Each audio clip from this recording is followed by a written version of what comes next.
Tonight on Newswatch, we'll tell you what Equal Pay Day really means. And we'll have the results of the Missouri primary. And I have the latest in cyclone sports and a recap of the weekend. Plus, if you thought it was nice today, it's only going to get better. Stay tuned. News starts right now. Yeah. This is Newswatch 18.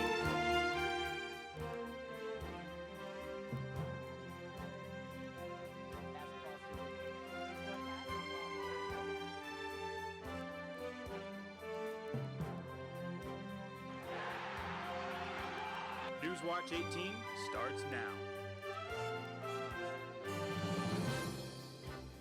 Good evening and welcome to the April 12th edition of Newswatch. I am Julian Neely. And I'm Coltin Loftin. Thank you for joining us. Today marks Equal Pay Day, which is the day where women's earnings have finally caught up with what men were paid the previous year. According to CNN, this date symbolizes how far into the year women must work to earn what men earned in the previous year. Lisa Marta said, if you're Latina, your Equal Pay Day isn't until November 1st. If you're African-American woman, your Equal Pay Day isn't until April 23rd. And for Native American women, it's September 13th. The broadcast network Al Jazeera America will finally be airing its final broadcast at midnight tonight. The Qatar-based news source launched in the news channel in August 2013 after years of journalistic success in the Middle East. The station will be closing after less than 3 years on American cable and satellite providers. Al Jazeera will continue to provide English language news online. However, the Al Jazeera American website will be shut down with the cable network.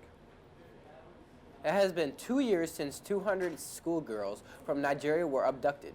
A group of United Nations and African human rights experts recently appealed to Boko Haram to immediately reveal the location of the girls. They have urged the government of Nigeria to escalate its efforts to free all civilians kidnapped by the group. Experts say that parents of the girls haven't seen any true progress from the government locating and liberating the daughters. According to UN News Center, in the past 2 years, several abducted civilians have either escaped from Boko Haram or were freed by the Nigerian army. Southwest Airlines, a major U.S. airline company, is increasing their cost of their early bird check-in costs. The costs increased 20% effective last month. Early bird check-in allows customers to skip the first-come, first-served seating process Southwest enforces. It secures a boarding position 36 hours prior to takeoff and for each person for an additional cost each way. Nearly a month after the ballots were cast, the results of the Missouri primary were announced this morning. Presidential candidates Donald Trump won within a close margin to Senator Ted Cruz, and Hillary Clinton won within a close margin to Senator Bernie Sanders. The nation now looks to primaries in Wyoming this evening and next week's highly anticipated New York primary election. Clinton leads the Democratic nomination with over 1,700 delegates, and Trump leads the Republican polls with 743. Millions of Americans across the South could be facing a new round of dangerous weather on Tuesday. A violent hailstorm pounded parts of North Texas on Monday, causing serious damages to homes and businesses. And now the same storm system is sweeping through the Gulf states. The spring blast prompted tornado warnings and pummeled homes and businesses, knocking out power to more than 10,000 people. Some schools in North Texas closed Tuesday amid the massive cleanup effort, and with the threat of more thunderstorms later tonight still looming. A python measuring 26.2 feet was captured at Malaysian construction site last week. But the snake died 3 days later while laying an egg. The Malaysian snake was longer than 5 grand pianos, a pickup truck, and almost as long as an adult giraffe standing on the head of another giraffe. It also is longer than Medusa, the longest captive snake on record, according to Guinness World Records in October 2011. Don't go anywhere, we'll have more news after the break. Welcome back to Newswatch. An Iowa State University graduate was killed in a murder-suicide last week on a Texas Air Force base. Lieutenant Colonel William Schroeder was shot and killed by Stephen Bellino last Friday. Bellino turned the gun on himself shortly thereafter. 2 men have been found dead inside the Lackland Air Force Base at the training squadron headquarters. 2 Glock pistols were found. No details or motives have been released on the relationship between the two men. 2 Iowa State students among the 250 college students across the United States to be selected as Goldwater Scholars. Senior Aubrey Folk, majoring in environmental sciences, and junior Samuel Schulte, studying biochemistry, received the prestigious award from the Barry Goldwater Scholarship in Excellence in the Education last Tuesday. The scholarship awards excellence in mathematics, natural sciences, and engineering to high-deserving students nationwide. On Monday, transgender advocate Angelica Ross visited Iowa State University to express her message of empowering transgender lives called We Are Worthy, Transgender Lives. Ross pointed out a variety of things, such as passive privilege, specifically bathroom laws, and then discussed buzzwords including diversity, inclusion, intersectionality, and racial and social justice. This event, along with many others on campus throughout the week, celebrates Pride Week. Tomorrow there's an inclusive Ames discussion at the State Gym at noon and an LGBTA Alliance meeting in Pearson Hall. On Saturday there will be a drag dash event in front of Beardshire Hall at noon hosted by Gamma Rho Lambda. Go to the Iowa State Lesbian, Gay, Bisexual, Transgender Student Services page for more events. Sick of waiting on slow computers? Well, physicists at the U.S. Department of Energy's Ames laboratory have discovered a new electronic structure that could lead to faster computing capabilities. The metal is a combination of platinum and tin that could lead to more energy-efficient computers. The lab is operated by Iowa State University. Crime Stoppers of Central Iowa is offering a monetary reward of up to $1,000 for information regarding to a string of robberies. 14 convenience stores in the Des Moines area have been robbed since March 17th, 10 of those being get-and-go stores. A general description of the culprit is described as a white male in early to mid-20s, 5'10", with a thin build. You can call into tips anonymously to 515-223-1400. The College of Human Sciences put on its highly anticipated fashion show this past weekend. Danielle Carpenter has more. Iowa State was taken back to the 1920s on Saturday when the 2016 fashion show hit the stage with a theme of roaring revival. With a modern twist, this event showed the talent of Iowa State students by putting their work on display for everyone to see. It's really coming from the 1920s Art Deco movement. Our set tech is really taking amazing inspiration from the 1920s and kind of putting an industrial spin on it.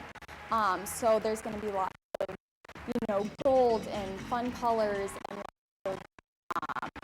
strong architecture, I would say. The fashion show is so proud to include a guest designer that appeals to many young adults and to display a few spring and summer styles on some of our own students. One of my producers to find designers, so we're really bringing vineyard vines onto campus this year. Kind of having a brand that everybody knows about or can recognize outside of the apparel industry is really helpful to bring more audience members, and they're just a brand that college campuses would enjoy wearing. After months of preparing, committees were able to take away many lessons from the I think having a leadership organization has prepared me so much for the real world. Just kind of getting like HR experience and leadership experience really makes you being able to delegate tasks and being able to motivate a team. Saturday night was all about these from putting in extra long hours to put on the show. For ISU team, I'm Danielle Carpenter. Leaders United for a Change, or Lucha, released an opinion article on the Iowa State Daily discussing white privilege and how some people don't recognize it. The opinion article has caught a lot of attention from people on the social media app Yik Yak, and in the comments, one comment said, "I checked my white privilege today, I really like it, and I think I'm going to keep it." And another said, "I never hear Asians complaining about race, they just work harder." The article has sparked some controversy in the community. There have been rising tensions ever since the protests during the Cyhawk game last fall when Donald Trump came to Iowa State. Fans verbally and physically assaulted protesters as they protested Trump's beliefs and opinions. Go to the iowastatedaily.com to read the article. 9 Iowa landowners have filed a class action lawsuit against Iowa Utilities Board in regards to the controversial Bakken oil pipeline project. The Northwestern Iowa Landowners Association is fighting what they view as an unlawful use of eminent domain to seize land and build the pipeline. This follows the March 10th approval of the project by the board. The Dakota Access Utility Company has already been approved for construction, but yet to receive the land building permission from several Iowa landowners. We are now joined by Mary Rominger at the desk with sports. Mary, how did Cyclone Athletics do this weekend? It was an intense game in around the leagues. I'll have more after the break. The farewell game to basketball icon Kobe Bryant, also known as Mamba, will become reality this Wednesday as the Lakers host Utah in Los Angeles. With 1,565 games in 20 seasons, Kobe is one game away from his retirement from the NBA. All season long, the Lakers voiced their main goal for Kobe, which was to keep him healthy and injury-free for him to be able to play his last game of his career. And that time has come. You can watch Kobe's farewell game on ESPN2, or you can fly to LA where the average resale ticket price is going for $2,110. Get excited, hockey fans, because the 2016 Stanley Cup playoffs are underway, starting tomorrow at 6 o'clock. Postseason play will include matchups in the West between Dallas and Minnesota, St. Louis and Chicago, Anaheim and Nashville, and Los Angeles and San Jose. In the East will be Washington and Philadelphia, Pittsburgh and the New York Rangers, Florida and the New York Islanders, and Tampa Bay and Detroit. You can catch the Detroit and Tampa Bay game along with the Chicago and St. Louis game tomorrow on NBCSN. The Iowa State Lacrosse Club capped off a big weekend with a 3-goal win against the University of Nebraska on Sunday. It was a big win on the weekend for the Cyclones, who defeated their rivals, the Iowa Hawkeyes, in a thriller Friday night. The Cyclones scored a go-ahead goal in the game with less than 20 seconds on the clock. Just seconds earlier, Iowa had tied the game at 9 goals apiece. The Nebraska win extends Iowa State's win streak to 4 games. It was the team's 7th win and the most in club history. The team's next game is a conference game this Friday against the University of Minnesota. The beloved green jacket and purse of $10 million was awarded to Danny Willett in Augusta, Georgia for the 2016 Masters Golf Tournament. Conversation still surrounds fan favorite and reigning champion Jordan Spieth, who failed to defend his title. Following his loss, Spieth had one of the largest meltdowns in history, costing himself and his sponsors a great deal. The entire golfing world feels for Spieth, knowing he'll bounce back strong, although some are saying he'll never be the same. His heart spoke to him and he answered. Iowa State junior Monte Morris will put his NBA dreams on hold and return to Hilton for his final season with the Cyclones. The point guard is the Cyclones' leading scorer and will be a huge key factor for the Cyclones' success next year. Monte averaged career highs with 13.9 points and 4 rebounds per game, although he suffered a strained rotator cuff in the final game of the season that hurt his tournament play. Morris plans to stay under the radar and come back for his final game fresh and rejuvenated. Now we're joined by Brandon at the weather wall. Today was nice, but how's the rest of the week looking? Yeah, it was beautiful out there today, and the rest of the week is looking even better. We'll see lots of sunshine. The breezes will be from the south out there, and we even will see some rain, though, return on Sunday. We'll have more details coming up in just a few minutes. Welcome back. I'm meteorologist Brandon Libby. Now we finally made it out of the cold today. We made it up into the upper 50s, 58 here in Ames, 61 in Des Moines. Very nice conditions. That's because we had southerly winds out there. We still have them right now at 10 miles per hour. 52, you won't see any complaints from me on this graphic. Clear skies, lower 50s out there across the region, and that's really because we had those southern winds today that helped us to warm up, and that started a warming trend for the rest of the week. We'll get into temperatures into the 70s. Along with clear skies, it'll be nice and sunny, so we'll have beautiful conditions for the next few days. And now going into tonight, we'll see mild temperatures, 34 in Marshalltown, 34 in Ottumwa, and 37 in Des Moines. Here in Ames, about 35, but it'll be mostly clear, cool, and calm with winds south 9 to 14 miles an hour. Now tomorrow it's going to be even better, 68 in Fort Dodge, 65 in Mason City, even some 70s out near Sioux City, 74 there in that city. Now for us, 67, it'll be breezy and sunny with, again, south winds 9 to 16 miles an hour, and it just keeps getting better. Again, 69 on Thursday, 71 on Friday with sunny conditions. Saturday looks to be pretty nice at 70 degrees, and then 71 on Sunday. We do see some storms return. Again, 40% chance on Sunday, and then a few more storm chances for Monday and Tuesday with cooler temperatures. We'll send it back to break. We'll have more after this.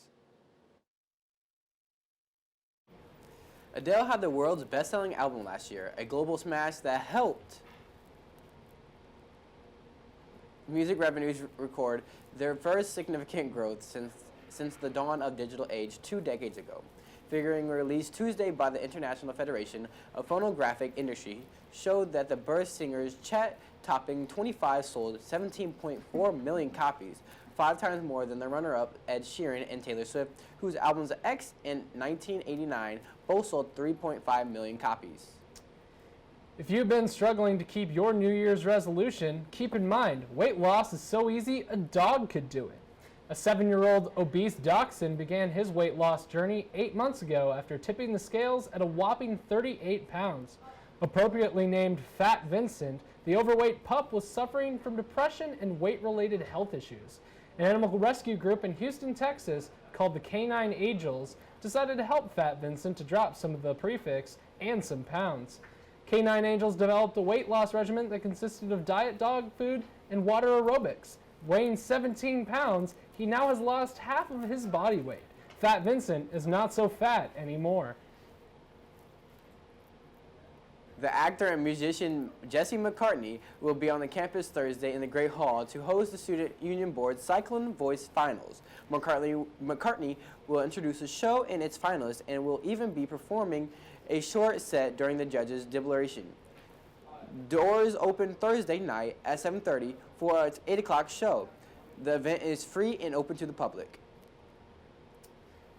In addition to Equal Pay Day, today marks National Grilled Cheese Day. This cheap dinner option is one of the top comfort foods in the United States. According to a reader's opinion poll, cooked bread and cheese is an ancient food enjoyed by many other cultures. The grilled cheese sandwich originated in the 1920s when the ingredients became readily available. And that's all the time for tonight's edition of Newswatch. Join us on Thursday for more news, weather, and sports. Until next time, have a wonderful night, Ames.